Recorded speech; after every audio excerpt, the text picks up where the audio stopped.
Day 4, and today I'm just feeling these. It feels as if I'm actually going crazy or dying or something, but I think some really big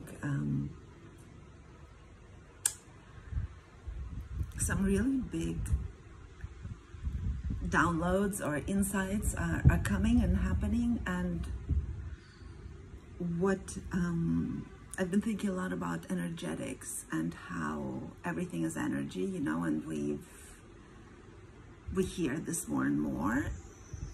And in fact, in my world, you know, there is a lot of people that I listen to that talk about the fact that reality is vibrational, and that, you know, there is all this talk of manifestation, and it's what it's what you send out, that you attract the same, that you don't attract what you want, you attract what you already are, and all this stuff. And it's been kind of confusing, and I have been thinking about that for a little while. And it just requires to suspend all that we were taught to think about reality and all that we were taught to believe about reality. And it requires so much rewiring to do. But what I want to say today is not so much about manifestation, but I want to bring it back to relationships, and particularly my relationship with my husband, because it's just gone through such huge transformation in the last several years, where this morning there were some things that I said, that the way he responded is, I realized that the way he shows up as a person now is so different from the way I saw him just a few years ago, when I was disappointed and disenchanted and angry and unfulfilled and stifled and stuck. And the way he shows up, the way I perceive him to be now, is everything that I always was hoping in a relationship, and yet I didn't think he was that person. I didn't think he was capable of it, because the things that I was focusing on about him a couple of years ago, when everything was going to hell, he wasn't that person. And now, the more I take care of my own needs, the more I understand that I am my own, you know, provider, protector, everything. The way he shows up, he's actually showing up the way, you know, as a person with whom I want to be in a relationship. It's really, really, really hard still to grasp it fully, and especially to communicate to others. I'm still trying to understand. But basically, when I stopped focusing on everything that he's not, and started focusing on how it feels to be in my life, how it feels to be in a relationship, you know, as they say, that the people that we attract are not who we want, but who we are. So as I am becoming, and I'm kind of getting all this now, you know, as I'm doing this video, the better partner to myself I'm becoming, the better partner my husband is becoming to me as well. This is what's kind of emerging, and it's completely blowing my mind.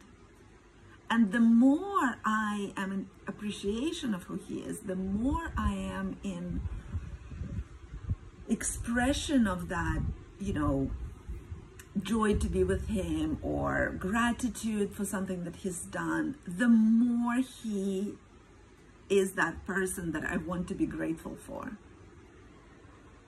So you know, I belong to a couple of groups on Facebook where people talk about relationships, and lately I'm just so amazed at how we're still also focused on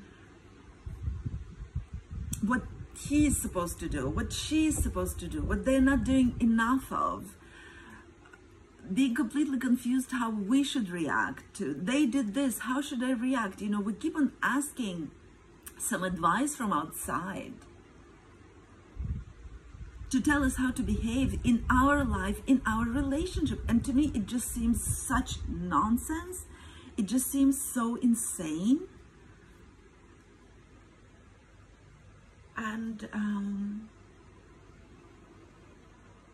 so what's emerging for me now, after so many years of also being so lost and really trying to understand what love is, where it comes from, what happiness is, where it comes from, we really just have to understand how to go within and how to connect with the inner essence.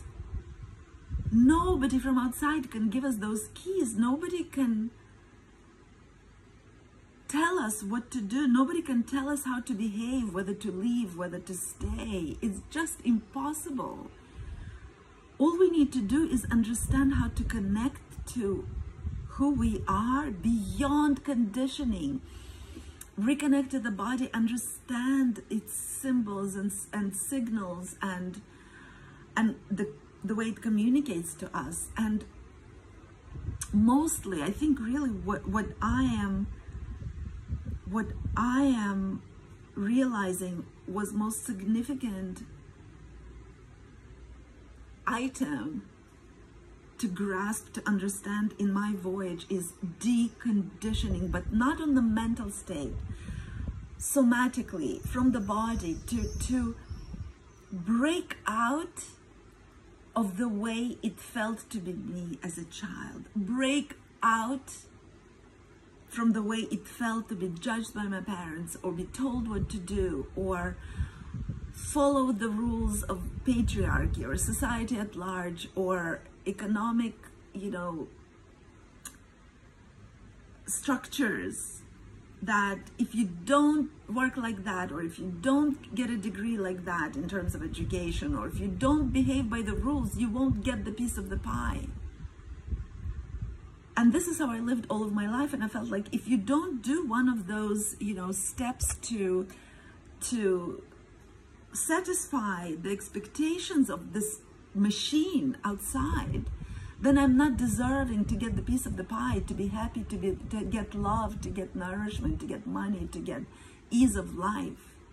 And what I'm finding now, really like now, like this week, like as I'm going through this crazy feeling as if I'm dying and being reborn, is that I am here to disrupt the rules and behavior that we were told to emulate.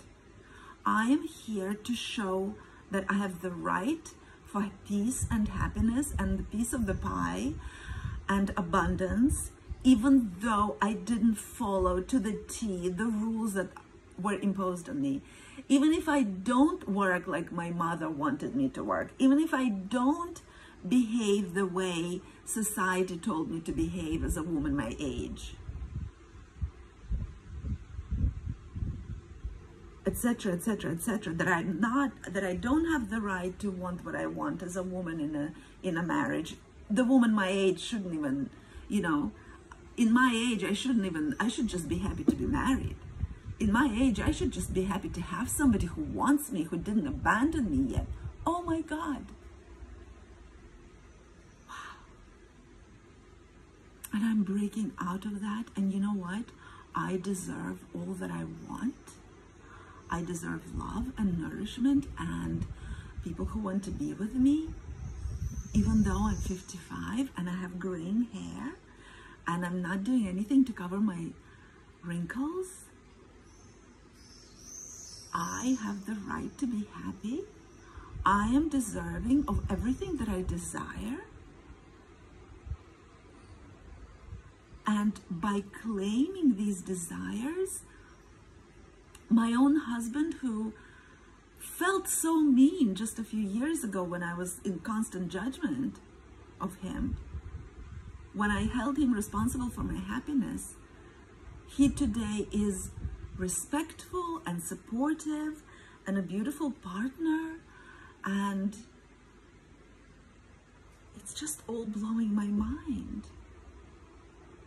Because I allowed myself to be me, because I allowed myself to be safe, to want what I want, and not even before wanting, I allowed myself to be safe, to be me, to exist, to be the woman in my 50s who hasn't done a gazillion things to my face or to my body. I still deserve to be loved. I still deserve to have a partner. And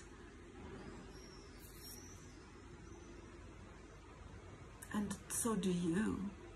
We just need to, claim who we are and remember that it's okay to be who we are, as imperfect, as anormal, according to some crazy standard that is not natural, that is not the truth. I have a right to be happy.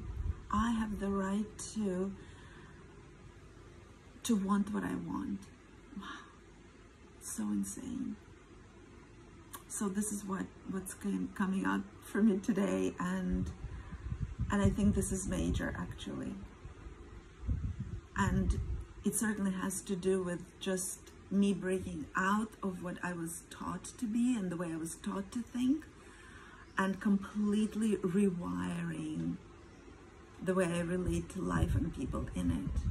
And when I understood that I'm deserving of love, of happiness, of nurturance, of support, life started reflecting this right back to me. That I didn't have to become someone else for it, that I can be me now already. Safe to be me. Wow. Okay.